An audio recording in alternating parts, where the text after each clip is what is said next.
పూసి ఇంకా లేకపోయిట్రా 10 అవుతుంది. గొల్లిగా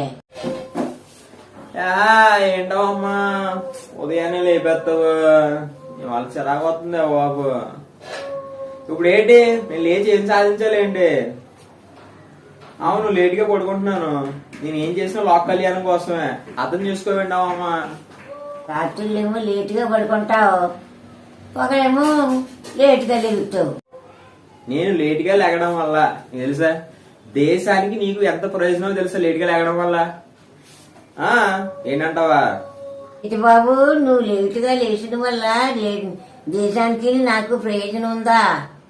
ఉదయాన్నే వెళ్ళను, ఏ రాస్తా రోగులకి వెళ్ళను, స్ట్రైకులకి వెళ్ళదు. కానీ నాకు ఏ జాబు లేదు కాబట్టి, అవునా? అది గవర్నమెంట్ ప్లస్. ఇంకా నీకు చెప్తే ఉదయాన్నే టిఫిన్ చేయను, ఆ టిఫిన్ ఖర్చులు మిగిలే కదా నీకు. ఇంత ప్రయోజనం ఉన్నప్పుడు త్వరగా లేకంటావేంటే?